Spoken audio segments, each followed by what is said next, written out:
The accolades are nice, but it's totally irrelevant. It's really what you do today and tomorrow that matters. And you got to go out and prove it and do it better every single day.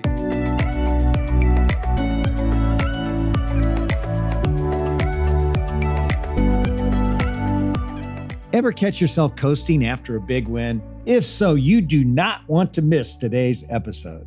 Welcome to How Leaders Lead. I'm David Novak, and every week I have conversations with the very best leaders in the world to help you become the best leader that you can be. My guest today is Ed Bastian, the CEO of Delta Airlines. They've earned a reputation as the most awarded airline in the United States, and they've done it while serving more than 200 million customers every single year. Ed himself has gotten some acclaim recently, having just been named one of Time Magazine's 100 most influential people, right alongside Mark Zuckerberg and Snoop Dogg, no less. But here's what I love about Ed. The accolades really don't mean that much to him. In a super competitive industry like the airline business, you can't rest on that reputation. You've got to prove it again and again every single day. And that's how Ed goes to work every single day. And that mentality to never stop improving is something you got to have if you want to stay sharp and stay ahead. So here's my conversation with my good friend and soon to be yours, Ed Bastian.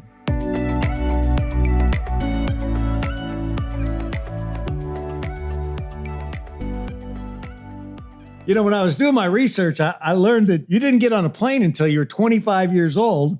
Now you're running one of the world's biggest airlines.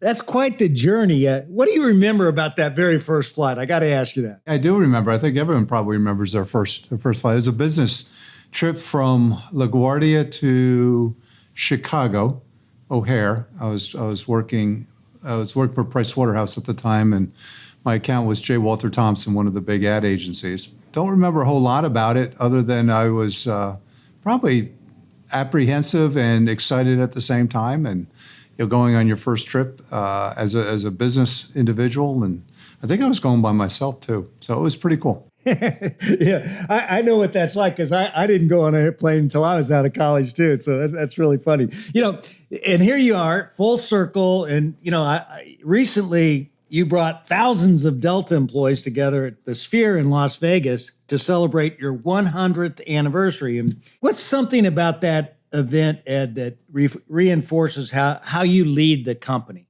Well, we were honored to be able to do one of the opening keynotes for the Consumer Electronics Show. And as you know, it's the biggest show Vegas puts on all year long at a couple 100,000 people. And I think we had about 15,000 people in attendance at the Sphere. I'd never been to a show at the Sphere until I saw my own or participated in my own. So that in itself is probably a story.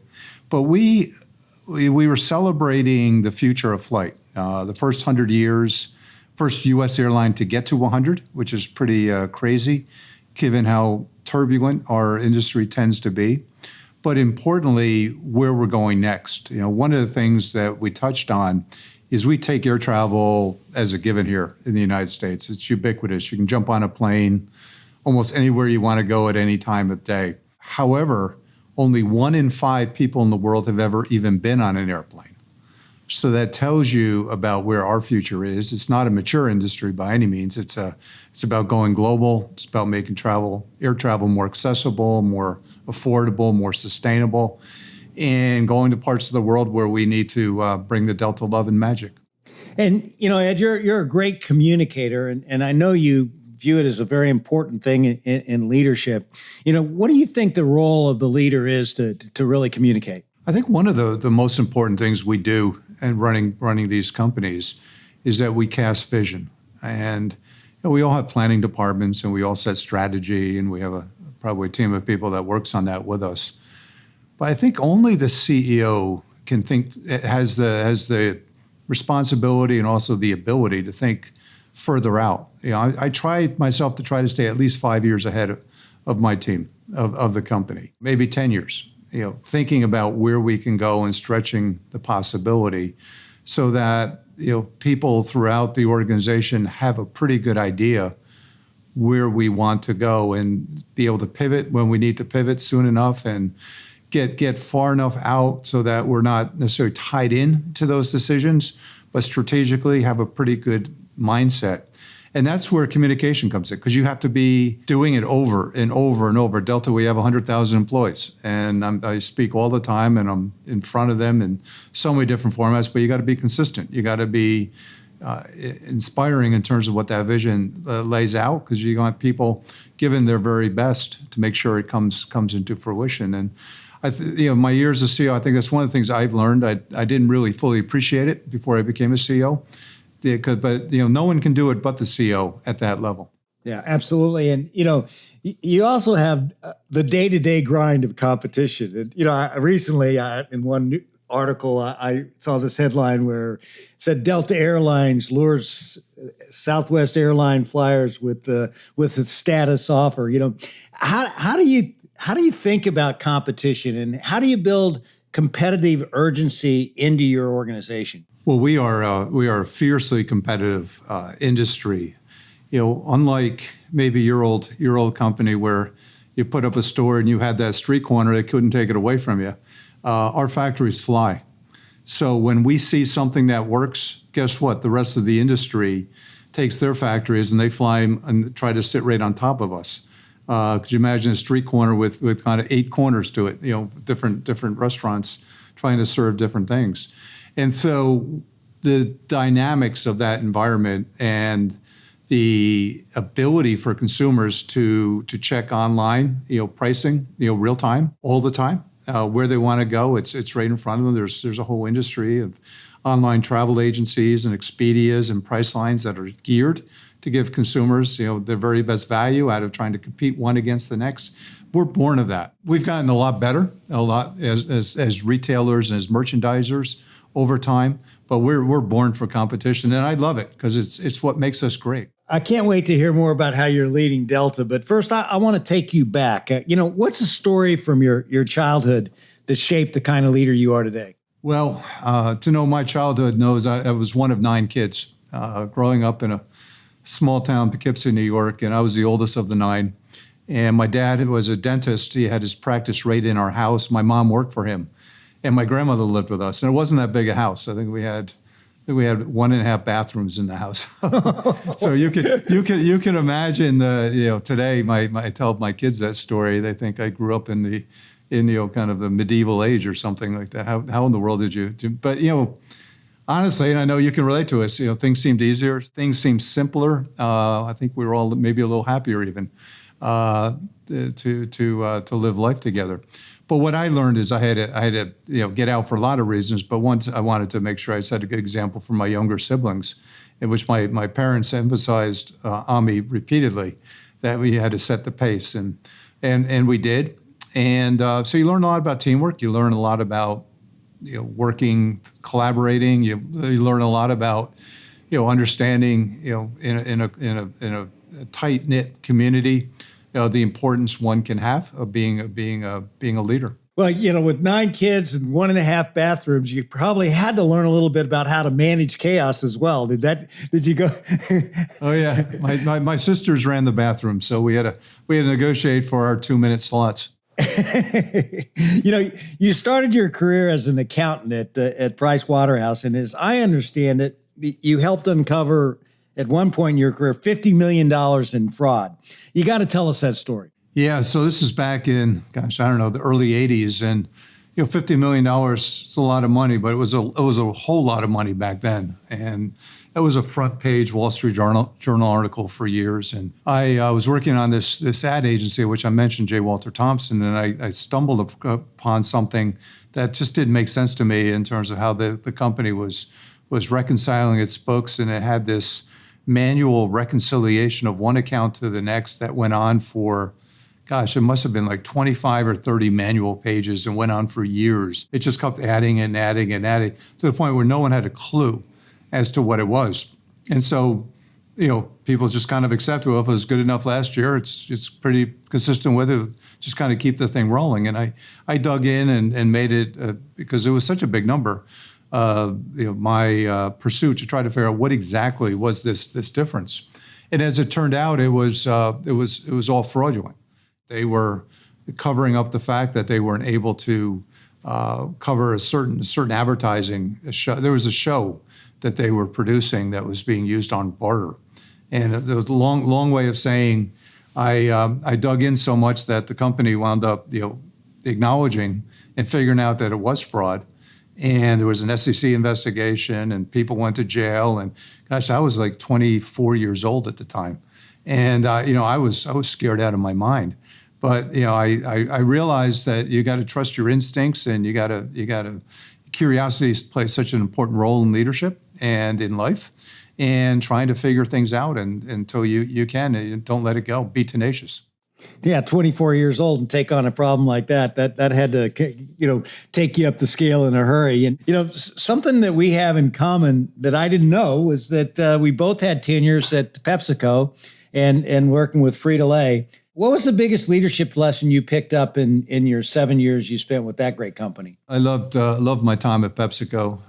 I got out of school and went right to work, went to St. Bonaventure University in upstate New York, and went right to Price Waterhouse. I didn't have any real graduate learning, and became an accountant with them, but I knew I didn't want to do that for forever. And I needed to find a way to get a broader business degree, but I didn't want to stop working because I didn't want to have to pay for it. So the next best thing is get hired by PepsiCo, and you're surrounded by amazing leaders.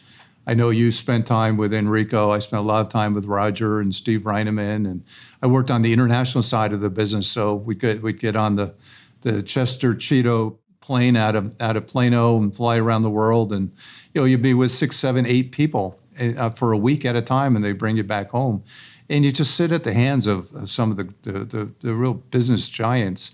I learned a lot about sales. I learned a lot about such an the direct to store business, the up and down the street. You're out on the street corner, and you're talking to real people about what you have to do to be successful in life in all different parts of the world. I was there for 7 years. I probably got 2 or 3x that in terms of valuable expertise, to the point when Delta called and offered me an opportunity to come work and be my own leader in the finance organization at Delta. I felt truly prepared for it. And you became the chief financial officer of Delta in 2005. And as I understand it, not long after the airline had to file for bankruptcy. Now, how did that season make you a better leader? Well, I left the company. I joined originally in '98 and left the company because it was in the aftermath of 9/11, and the industry was just hurting, and travel was changed, and international was different. And I saw the company making a lot of decisions that were inconsistent with the values that I knew it held. Pay cuts and job losses and customer cutbacks. Air travel was really hard. Talk about it as a lost decade from 2000 to 2010. And anyone out there as a road warrior back, during that period can commiserate with that. And I wound up leaving the company because I wasn't able to get some of my concerns properly addressed. And a few months after I left, the CEO came running back after me and said, what do we need to do to get you to come back? And I told him several things, one of which was unusual, is that this company needed to file for bankruptcy and kind of get a reset and start over again. And I talked the CEO into agreeing to do that if I came back. It wasn't a matter if we were going to file bankruptcy, it was just when. And we wanted to make sure we went into bankruptcy with a real plan rather than stumbling into it and actually getting broken up. Our industry, David, CEO at the time when I was in the courtroom filing it, 180 airlines had filed for bankruptcy at that point in time. You think about all the disruption in our industry. And at that time, only 4 had ever made it out. So he wished me well and said, I hope to see you on the other side. And we did. And you think about all the airlines from the past, from Pan Am to TWA to Eastern to Braniff to Hughes. And you go on and People Express, on and on and on. Yet Delta is the airline that made it to 100. Yeah. What did you do as a leader during that period that made that happen? Because, like you said, not everybody did it. I mean, what did you learn from that experience? We learned to kind of go back to our roots, to go back to our people. This is a tough business, but the differentiation about Delta is about service that our people provide. And we all fly the same planes. We all have a lot of the same airports we go to, the same destinations. The only thing about our service, our brand that is truly distinctive, cannot be replicated, is the quality of the service of our people and the relationship we have with our people and the service, the heart that they deploy. And travel is hard. And our people do amazing things, not just to have the most reliable service, but to have the most distinctive. And that's why I felt our people were being let down. And so we got that heart and soul back.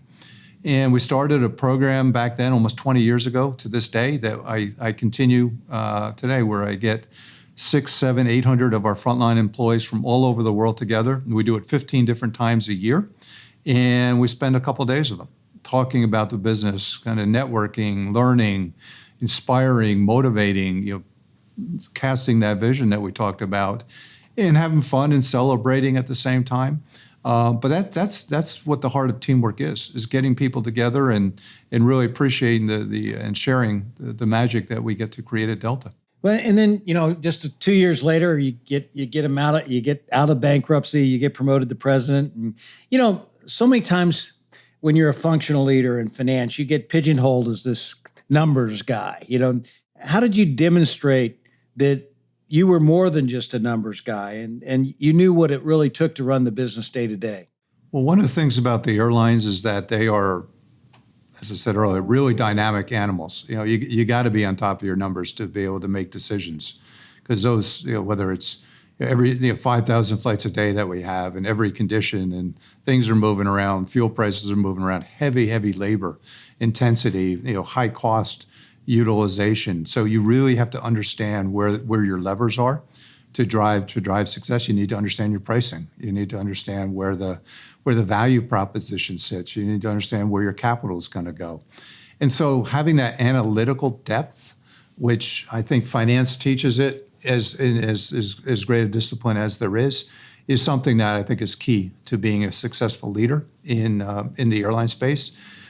Historically, it had come through labor, it had come with lawyers, and now if you look at the most successful airlines in the world, many of us have kind of financial backgrounds and analytical skills. And it used to be an industry with people with huge egos and wanting to go conquer the globe, real swashbuckling heroes. Now we tend to be business people we wear suits and we have finance degrees, because that's what it takes to succeed in this industry. But still, you had to get this customer orientation. When did you get that in your bones? I had a lot of people taught me. I learned that at PepsiCo, 7, 8 years. I was an audit partner at Pricewaterhouse. I had a lot of big accounts. I was out serving them and leading them. I had a lot of people here at Delta that taught me about that, prior mentors and CEOs here that I learned from. And what they taught me is it's all about people, about service. If you can get your people pulling in the same direction and you get them behind you, they'll do amazing things for you. And you take good care of them, you treat them well, you pay them great, and you know that they know you always have their back. They can do magic. I think too many of our leaders over time feel like they give too much direction, too much micromanaging, too much taking away their ability to create their own leadership mantras. And that's where I think you get in trouble. Hey everyone, it's Kula from How Leaders Lead, and we have a brand new playlist available in the How Leaders Lead app, and I want to tell you about it. It's all about how you can fuel yourself up to show up in the very best way as a leader.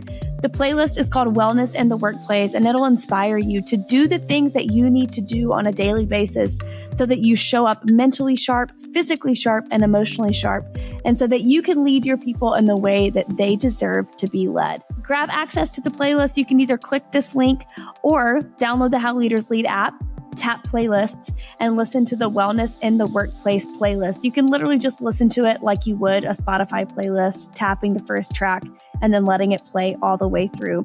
I hope this playlist will inspire you to do those things that fuel yourself and fill your cup so that you can show up in the very best way for your people. Get access to this playlist today. When did you first start to think that you could become the CEO, Ed? Oh, I'm still learning how 10 years later. I'd say it was about that time, about 20 years ago. I was working hard. We were in bankruptcy. I took a week off. My family, we went on a vacation someplace, and I came back in town, and there was a big big fuss going on in the local community.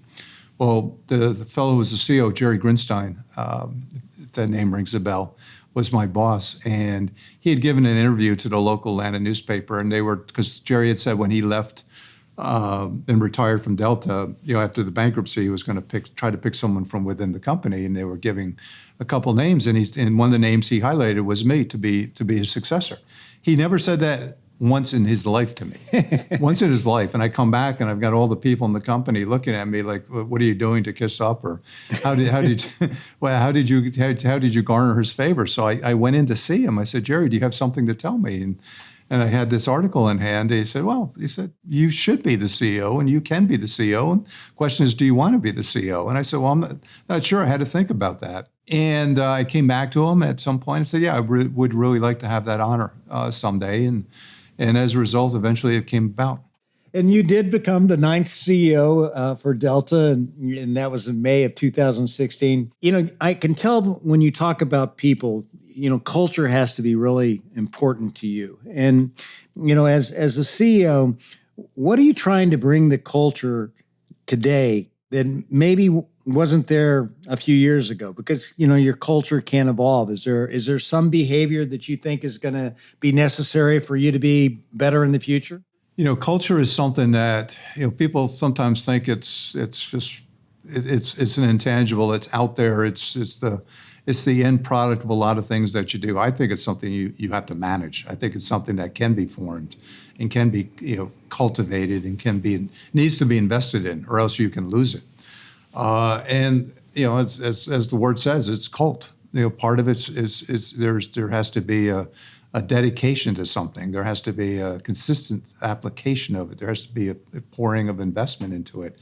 For us, it is our people. And over, I'd say, the last 10 years, my duration here at Delta, the main thing that we've invested in is differentiation as a higher end airline, as a higher premium airline, as a more international. We've 14 years running been named the #1 business airline by Business Travel News for corporate America. All those things are things that we set out 20 years ago to create. And we've been investing in them and the reliability of the product and the service. The airline business is tough. And the most important thing you can do as an airline leader is to invest in the quality and the reliability of your product, in minimizing your cancellations, making sure your on-time arrival rates are the best in business. And over time, your own employees realize you're doing this and giving them then the platform to succeed, giving them the workplace. Because our flight attendants, we have 25,000 flight attendants. They're awesome at hospitality. The one thing I know they're awful at is apologizing, because they get more upset than anyone than our customers do if we're not on time or if we're not meeting our commitments to the brand promise. And so serving them by making sure they have the very best airline reliability and the very best tools and technologies to deliver, then we set them free to go deliver and put an exclamation point on service with a smile.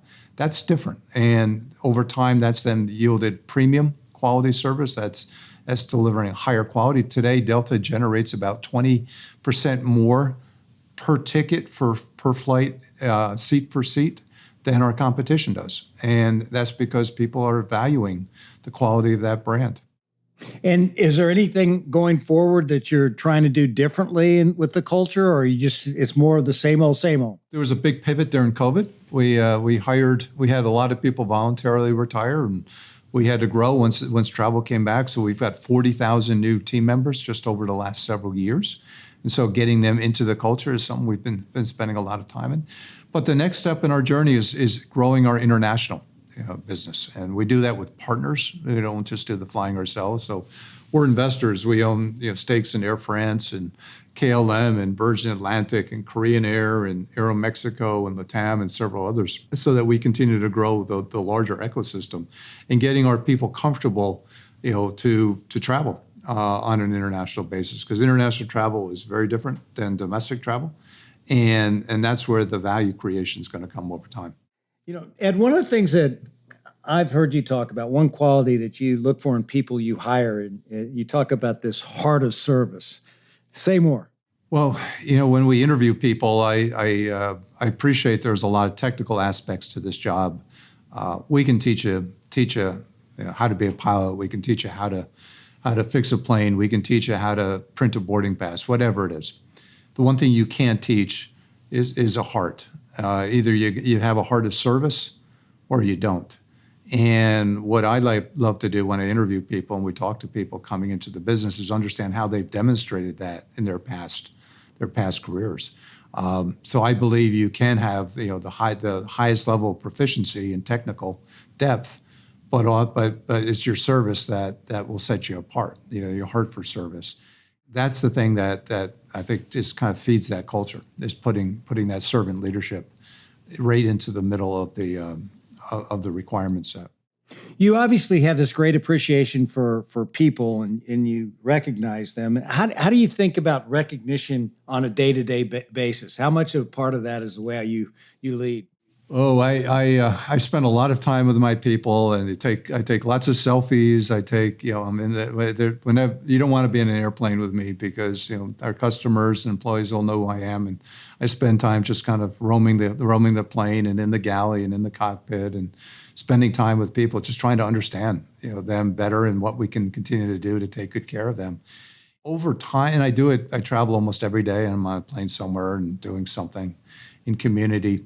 You'd be surprised, Dave, even with 100,000 employees, more often than not, I've already met the individual, before. And they'll say, hey, I want to show you something. It'll be a picture I took with them 12 years ago, or they're marked by the fact that they get a chance to spend some personal time with the CEO. And, some people kind of show me, we've taken 8 pictures together and they want to show you all the pictures. What it tells me is that, how important these roles are, that they may never get a chance. In fact, a lot of people say, I've never met the CEO of my company before, and I've been here 30 years, and it's great to finally meet you or meet whoever that individual is. They'll tell people, and so that impression that you make every single time is critical. It's important. They're forming an opinion on you. That's their moment of choice. And no matter what your reputation is, they'll get a chance to make their own decision about you. One of the things that my predecessor told me when I took the job, David, was that I was too public. I needed to close myself a bit off. I needed to get a private email. I needed to get a private phone and text so that people can't reach me. Because I only have one email and one cell phone. I don't walk around with any kind of hidden identity. And I said, thank you very much, but I never deployed his recommendation, because I want people to be able to reach me. And I get hundreds, if not thousands, of emails a day. And I have they all go to the same device. They all go to me. I've got a team that sits behind me that helps me take care of getting people where they need to go. And if somebody needs help with something, I tell them, just email me, and it's really easy to find. What that has done is it's allowed, it's not just customers, it's employees, it's people in the community to feel that there's someone that they could talk to at any point in time and get a response that people really do care about their relationship with you, and that identity of accessibility is something that people are actually surprised that they can get that level of relationship. And sometimes it'll be on a Saturday afternoon or a Sunday night, and they'll get a response back from me in maybe 2 minutes, because I don't like to see the stuff accumulate either. And they say, "This you have an amazing AI agent or a robot or somebody," and I'll say, "No, it's me. I'm kind of bored here, and I'm just trying to knock things out." But that builds the identity with people that you're very involved. And when I think about my role with so many things going on, I can be pretty peaceful about it all, because I don't have to go hunting around seeing what's going on. People tell me, 24/7 what's happening, and I'll find out many times before our leaders will find out what's going on, because I get it on my phone blows up first thing from the people being impacted. So it's an interesting way to use technology to keep yourself engaged and in the game. And, you've been recognized yourself as well many times, and you always accept it on behalf of the team, which I like that. And you were recently announced as one of Time Magazine's most influential people of 2025. And as a part of the announcement, our friend Ken Chenault did a write-up of you, and he said, while Ed is the epitome of the service leader, make no mistake, he is a tough-minded business executive. Tell me a story, Ed, when you demonstrated that tough-minded characteristic. Oh, I'll tell you a funny story about Ken. How's that? So Ken's a dear friend as he is with you, for many, many years, and American Express is our top partner. That credit card that the American Express has, the Delta credit card, that's the top performing card American Express has by a factor of 2 of any other card in the entire Amex system. In fact, 10% of their worldwide billings go through on the Delta American Express credit card. So it's huge. They'll pay us this year about $8 billion for that credit card. That's how big it is, the relationship. Well, back when I mentioned we were struggling, we were having to go through bankruptcy. I went to American Express because I needed to raise some money, and they had invested in it. Of course, the relationship much smaller back then at that time. And I went to Ken, and I think Ken loaned us the last $500 million that we needed to put the business plan together to eventually emerge, because they had a vested stake in Delta surviving as well. About 5 years after that, after we had come out and repaid the loan and did everything, we had a big leadership meeting, and we invited Ken to come in and speak at the meeting. And he did a great job, as he always does. And after he got done, I got up and spoke, and I thanked Ken and told him that he's an amazing partner, great leader. But the thing I'll always remember about Ken is that $500 million that you loaned us, Ken, and Ken saying, yeah, I put myself out there for you. I said, you charged us 14% for that money. I'm going to make sure we get that 14% back from you for many, many times over. And you think about how we've grown our relationship, we certainly have. So, you don't, business is competition. It's good competition. And you have fun with friends. And he laughed and we all laughed. But yeah, I'll never forget Ken charged me 14% as we were on our deathbed. Just a few minutes ago, you talked about the power of having this open email. Do you have a story of the best feedback you ever received from a customer that led to a good idea? Oh, I get feedback all the time. The best feedback I get, and I get it every single day, is they catch our employees in action doing amazing, heroic work, and they know they can reach me. So, you can go on our website and fill out a form to give a compliment to an employee, or you can give them a card or a kind of an attaboy type thing. But those that are really in the know, realize just to email me, and I'll personally thank the individual. And there's some of those people get credit through those vehicles.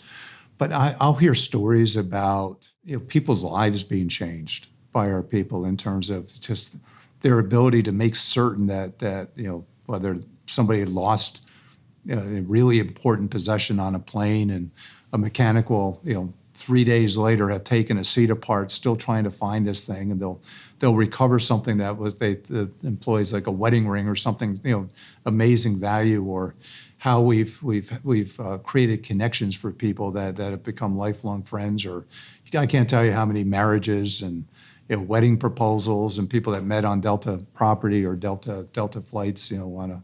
Emanated from that. I get lots of ideas, as you said. I mean, ideas about how to board, what food to serve on the planes. I know you're in the business of restaurants. I think we're one of the largest restaurants in the world. We serve 200 million people a year on our little restaurant itself, and our lounges and all the places.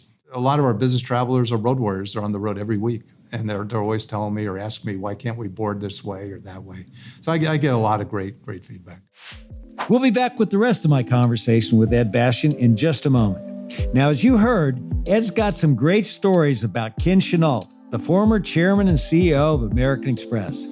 Ken was kind enough to join me on a How Leaders Lead podcast, where he shared some of my favorite insights about the importance of feedback for leaders. One of the things that I talk to founders about very directly is eliciting and receiving direct feedback. And so this concept that I used in management of constructive confrontation, do it respectfully, but at the end of the day, what you want with your people and what you're going to get with me is I'm going to tell you how I feel, what my concerns are, what areas you need to develop. Let's talk about it. But then let's put a game plan together, because one of the things that's important that I really stress to founders or anyone that I'm mentoring is we're all judged by our actions. And so take me through the outcomes. Behaviors that you engage in, let's understand what the impacts are. Let's understand what the results are, because we all got to be outcome driven. But again, if we want to do something that's really lasting and meaningful, it's got to be motivated by values and principles. So catch my entire conversation with Ken, episode 68, here on How Leaders Lead. You know, you managed Delta through one of the toughest times in the airline industry will ever face with COVID. But before we talk about that, you know, I understand a few weeks prior to COVID, your mother passed away. You know, when life happens like that, and, you know, I know how tough that is myself, you know, and when you have so much responsibility at work, Ed, how do you manage that? That was tough. I think we all have our own COVID, recollections as to the craziness that was going on. 2019 for Delta was our best year in our history. I think it was the best year any airline had ever had. So we were at the highest of heights. And then when it hit in February of that year, people started to figure out something was going wrong. My mother had somewhat shockingly, mysteriously died, and she had an infection, and she went in the hospital, and a couple of weeks later she was gone. And she had been in great health to that point. And my mom was my role model, and my dad died very, very young. And so she raised the 9 kids, and she was someone that was always my rock. Then a week later, right after we buried her, the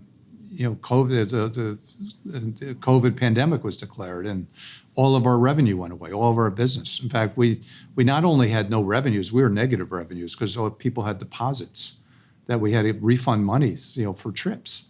We had like $6 billion on the books for trips that people were to be taking into the spring and summer that they had put on deposit. And these people wanted their money back. I mean, so, as a Christian man, I really thought I was, kind of Job in the Bible a little bit, kind of I lost my mom, I lost my business, what's going to come next? And so what I did, David, is I gave myself about a week to feel really sorry for myself. I mean, I was like, for a few days, I was just pretty depressed. I came through that week at the end of it, and I spent a lot of time in thought and prayer and other things. And I realized, boy, this isn't a burden, this is a blessing. I mean, in the 100-year history of Delta Airlines, there's never been a more important time to be the CEO of this company. Never. This will be the role that I'll either make my life on. This will be the career highlight of my life, saving this company and getting it through. It's a privilege. It wasn't a burden. It was a blessing. I had to tell you, I did that pep talk with myself every day for a lot of days, just to remind myself of not just the responsibility, but the opportunity that are born, and the tens of thousands of people that were counting on the decisions we were taking. And I realized, boy, there's no other place I'd rather be, and in that job at that time. And so, I had a moment. I had to kind of dig into my own humanity and be vulnerable, and realized when I got out the other side, this is my time to stand up, and that's what my mom would have wanted me to do, and that's what my family needed, and that's what my Delta family, 100,000 strong, needed. Speaking of stepping up, Ed, you set this ambitious goal not to furlough a single employee during COVID. How'd you get the entire company to rally behind that and make it a reality? Because that seems to me like one hell of a leadership task. Yeah, I thought it would be impossible. We did a lot of these video things back then. We had a video service, Meta, or Facebook back then, I guess, had something that we used for internal. So fortunately, we had the communication vehicle, and I'd talk on that several times a week to tens of thousands of people just for an hour a day, just letting them know what was going on, because no one knew what was happening. And people just needed to see you. They needed to look at your face. They needed to see how much, if you were comfortable, if you were confident, if you were worried. And vulnerability, I think, was one of the key things we all learned during COVID. And that's where a connection was born. And people can tell pretty quickly if you were being true and straight with them or not. And one day early on, I said, I was thinking that day that, boy, wouldn't it be amazing? Now all our revenue is gone. If we could get through this crisis without furloughing a single person. I basically said it out loud for the first time. And like tens of thousands of people are hearing me say this, and I'm having this kind of open-ended conversation with myself. And I said, it's probably impossible, but why not try? Let's see if there's any way to get this done. And I had a few things going for me. One thing we haven't talked about is how we reward our people. One of the things that Delta is famous for, we implemented 20 years ago, is a profit sharing arrangement where 15% of the profits of our company go to our people. And management doesn't participate in that. That's just all frontline people. And the prior year, we just had the best year in our history, and we distributed and we always distribute on Valentine's Day. We had distributed $1.7 billion to our people on that Valentine's Day, just the month earlier. So I knew they had money, right? I knew there was money. It was like 2 months worth of pay. And I knew a lot of people were nervous about being out in public and flying. And I knew people were, a lot of people, whether it was their second job or people that could take time off. And I knew they wanted to, they kept saying, what can we do for our company? And I said, if you want to make this a reality, we needed as many of you to take time off without pay for as long as you could afford to. We kept their benefits alive, and we gave them some travel privileges. And we had 50,000 people, more than half of the company at the time, take up to a year or more off without pay.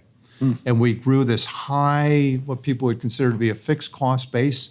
We shrunk it down to maybe half its size. And then on top of that, we did a voluntary retirement arrangement for people that were willing to go at that point. And then we got down further. So we were only like a third of our size within a few months. And that's our people are our biggest cost. It's not fuel, it's not the planes, it's people. It's a heavy people business. And our people did it for each other. And as a result of that, people were so proud of the fact that we didn't have to furlough. Every other airline in the world furloughed tens, if not hundreds of thousands of people. We didn't. And we wanted to make that a real point of differentiation. Yeah, and I love how you light up when you talk about that, because you have that pride too, and that's such an amazing accomplishment. And you worked your way through COVID very successfully. Can I tell you one other really quick story in COVID? Absolutely. So the other thing I did was, we blocked the middle seats on our planes, and we blocked them all through COVID. And of course, when no one's flying, it's easy to block the middle seats. But when people started flying again, but they still weren't comfortable that COVID was over, we kept blocking the middle seats. We blocked the middle seats for up to 2 years. And our brand just took off like a rocket ship. Our brand was already on ascent, and just took off like a rocket ship. And customers still thank me to this day, say, hey, I didn't want to have to travel. I needed to get to the bedside of a loved one, or I had to do something for work. Delta's the only airline that I fly because all the other airlines started selling those middle seats. You didn't sell, either in first class or in the coach section of the airplane, the middle seats. And I always say thank you very much, but the truth to that story is the reason we blocked those middle seats, I had made that decision because I knew our own people didn't want to work on a crowded plane anymore, and our customers wanted to sit on a crowded plane. So I really did it for our own people. And so when you talk about putting people first and having that people centricity, and with COVID, we had to make these things up. We didn't have a playbook for any of this stuff as it was going on. That brand still sits with us today, but our people know the real reason we did it was for them. You're obviously a big believer in if you do the right things, the right things happen, and they certainly have happened for you. And post-COVID, the travel industry is booming right now. And how are you taking advantage of this rebound period that you're obviously in? Because your results are pretty amazing. We've grown, we've expanded. All demographics are traveling. All our younger people are traveling at levels never before seen. The Gen Z population actually has more wealth than any of the previous generational cohorts, and they're using it on travel. Baby boomers, guys like ourselves, are outgoing. So many people were sitting home for a couple of years wondering whether they were ever going to get out again, and watching life pass them by. And whether you're older or younger, it didn't matter. I think COVID was a marking period for them. So we're now in a period of with tariffs and all the economic uncertainty and questions about a recession, is a recession coming or not for our country. Yet our people are traveling like crazy. They're going internationally, they're going premium, they're going on all the higher end products that we have to offer. They're selling out. Our credit card business, American Express, is growing double digits. I think people are prioritizing where they spend their money, and they're really not buying things, but they're investing in themselves. And they're going to Turkey, and they're going to Australia, and they're going to Riyadh, and all the places in the world that they spent time. And they're going younger, they're going older. And that's our business model, is to connect and bring them to meet their life's dreams. This go-go environment that you're in right now, what do you see as your biggest leadership challenge?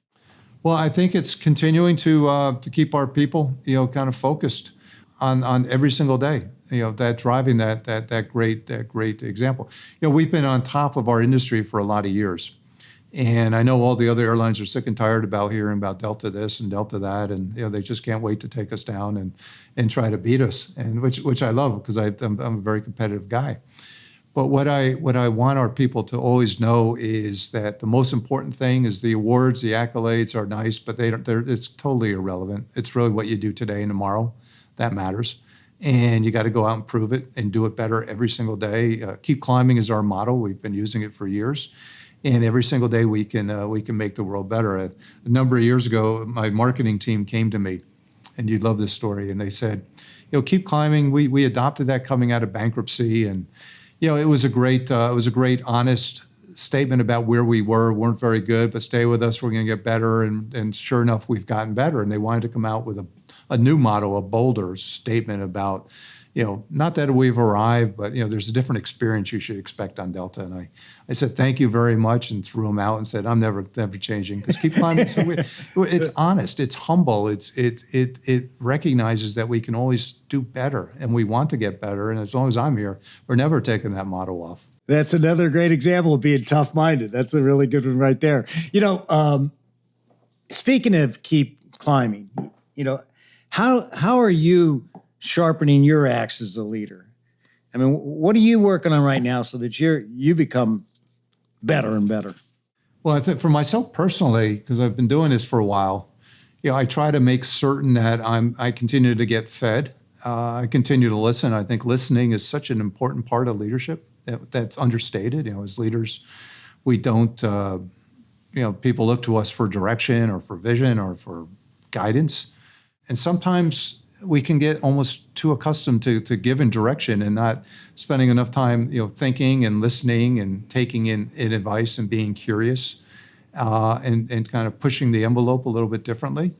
So I'm trying to do my best to kind of keep my focus on what I can learn, what we can learn as a team, from so many different people. We're a very public-facing business, making certain that we never really stop learning. And I've been working with a guy well, Tom Brady, and Tom's a good friend, and been working together for a few years. And since he came out of the league, he wanted to work with a company, and he talked to a bunch of companies. He called me, he said, I really want to do this with Delta.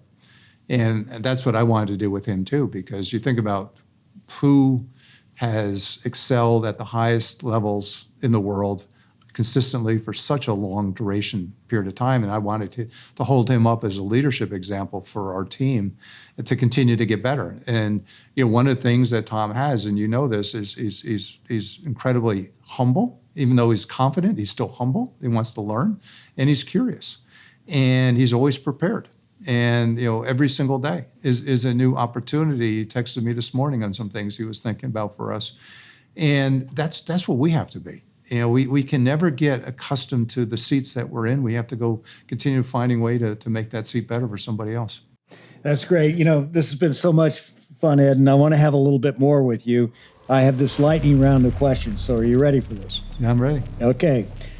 The 3 words that best describe you: people, service, and spirit. If you could be one person for a day beside yourself, who would it be? Well, I'll tell you, growing up, who I wanted to be. I wanted to be Mickey Mantle. Me too. What's your biggest pet peeve? Obnoxious behaviors. Who would play you in a movie? Well, it's funny. So Will Ferrell just came out with a new movie. And at the closing scene of the movie, he was with some woman, and she said, "Do you actually have a job?" He says, "Yeah, I'm the CEO of Delta Airlines." So it'd have to be Will Ferrell. Imagine you're going on a trip, but all you get to take with you is what you can fit in your pillowcase. What's going inside? Oh, I used to do that that's my mom, because growing up with 9 kids, we go to Florida in our station wagon, and all you could bring was what you were putting. So I have a lot of experience with that. I'd bring probably some comfortable clothes, maybe something that I could golf in, some golf shoes and some running shoes, and I'd want to make sure I was going someplace warm. What was the hardest thing for a New York kid to learn about life in the South? For them to understand me. Learning how to say y'all. What's the one thing you do just for you? Each morning, when I wake up, I spend about 15 minutes in trying just to isolate, and that's my reflection time. Besides your family, what's your most prized possession? The Atlanta Braves gave me a World Series ring a few years ago when they won the World Series. And that ring, I've seen it from Terry McGurk. That's got some bling to it, no question about that. If I turned on the radio in your car, what would I hear? You'd hear classic rock. What's something about you few people would know? When I was my early years at Price Waterhouse, I was an auditor. But the award shows that people would come out on, MTV used to have the Video Music Awards, the VMAs, and there was an accountant that would come out with the ballots. I was the accountant with the ballots, dressed up in a tux. MTV. And I'd be giving out the balloting to all the great stories there. Well, that's the end of the lightning round. Great job, Ed. Just a few more questions. I'm gonna let you go. Ed, you have 4 kids. How do you lead at home? Force them to want to be, anything that they don't want to be. So, and each of them are doing totally separate things, which I'm so proud of. I mean, none of them are following me in the airline businesses, which is great, because I didn't want necessarily that. I make certain as busy as I am, they all know that my most important job is to be dad. And a father, not a CEO, and that comes in conflict a lot of times. You gotta make trade-offs, and it's hard. But we stay very, very close, and technology allows us to do that easier than ever. And I know your wife Deborah is a very close partner of yours. How do you interact in the business, or do you? Oh, she's got more opinions than anybody. So I practice my listening skills when I'm home. That's good. All right, Ed, when you look out, okay, what do you see as your unfinished business? Oh, I got a few more years to run here. And really what I want is, we're in a tough business. The airlines are tough. And they make progress, and, some economic crisis or COVID or some war breaks out or some calamity occurs, and so the performance of the company continues to get better, but it's always up and down. There's a lot of volatility. I want us to get to a place where we kind of immune ourselves as best we can from the risks, getting our debts paid off. We still have some debt we want to get paid down on our balance sheet, and say I've left the top brand in the airline industry with the fortress balance sheet that is unassailable, and people with the greatest heart of service. You're always working towards that, but I think in the next few years we can actually attain that. Last question, Ed. What's one piece of advice you'd give to anyone who wants to be a better leader? One piece of advice, it's about the people you surround yourself with. It's your mentors, it's your community, it's, we all learned that as kids. My parents always told us, the people you hang out with, just make sure those are people that lift you up, and that will bring you places you want to go, because they're going to bring you places you may not want to land. And I remember as a young leader, I did a lot of reading on leadership. I always wanted to be, I'd attend sessions sometimes. I'd always I'd be a curious learner about leadership. And one of the great joys I've had in my life, I've met many of the leaders I used to grow up, reading about and learning from, and seeing, wow, they're humans after all, but just being able to relate to them, and just making certain you're in a circle of your colleagues, of your community, your friends, who take you places you want to go. And Ed, I know that anyone that has the opportunity to be with you would consider it an honor. And they'd love hanging with you because of the kind of leader you are, the kind of person you are, the kind of father you are, and your passion for people.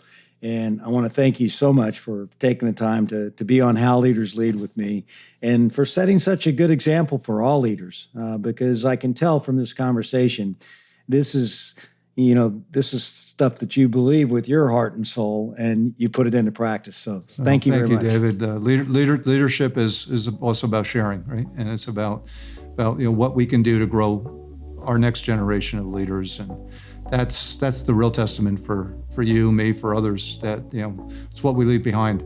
That's really going to make a difference. Great. Well, thank you very much. Appreciate it.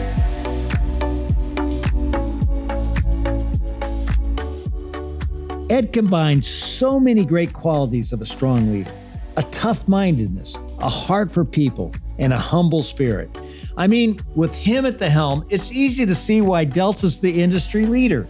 But Ed knows that being the best isn't a finish line. It's a standard you have to keep meeting day after day after day. And that kind of consistency doesn't happen by accident. It takes focus, it takes humility, and it takes a deep belief that it's always possible to get better. So here's something to try this week. Look at the areas where your team is winning right now and ask yourself, how do we keep the edge? How do we keep getting better and better? Because I hate to say it, but I know you'll agree with this if you think about it. If you're not improving, you're going to get beaten by someone who is. So do you want to know how leaders lead? What we learned today is that great leaders never stop improving. Coming up next on How Leaders Lead is Andy Jassy, the CEO of Amazon.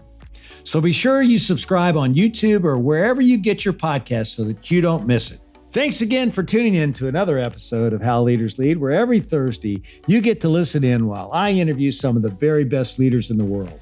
I make it a point to give you something simple on each episode that you can apply to your business so that you'll become the very best leader you can be.